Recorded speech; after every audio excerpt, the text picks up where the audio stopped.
Hello, my name is Rachael Muller, and I'm here to present the work of developing a model of impact of Dilbit and oil spills in the Salish Sea.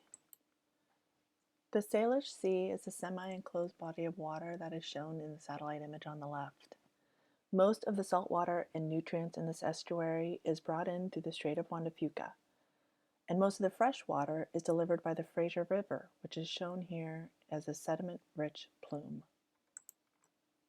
The Salish Sea is a special place that's home to whales, salmon, shellfish, lots of jobs, and over 40 million meters cubed of oil transport each year.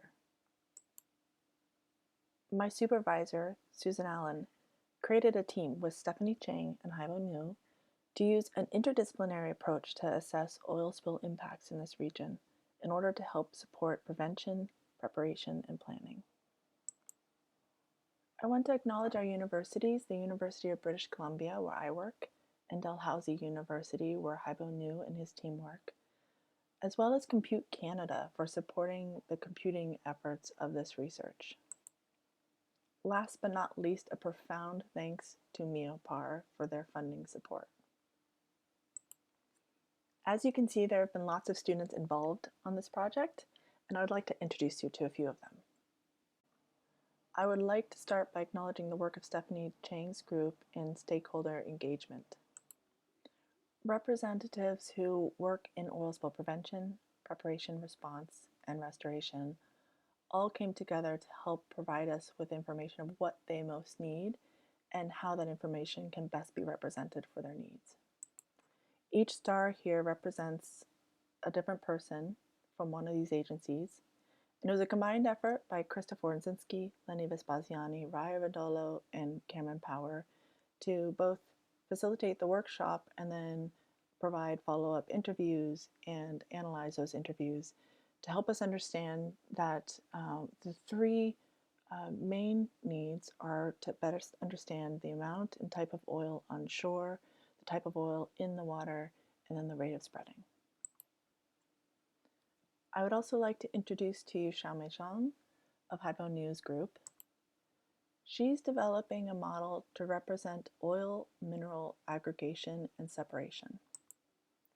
Shown here are oil particles in dark brown and sediment particles like those that you'd see coming out of the Fraser River in a lighter brown. When they combine, they form an oil mineral aggregate. What's unique to Xiaomei's approach is that she's taking the process of oil mineral aggregation and separating it into sub-processes so that each of these can be evaluated separately. Last, I want to introduce Ben Mormaley of Susan Allen's group in physical oceanography. He's taking a careful look at surface drift to make sure we capture it correctly.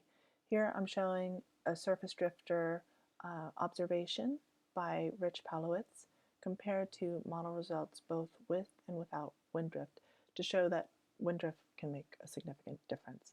And Ben is carefully evaluating our model compared to observations to make sure that we get this right. Ultimately, our goal is to accurately capture oil spill fate under the variety of conditions that we experience in the three-dimensional environment in the Salish Sea.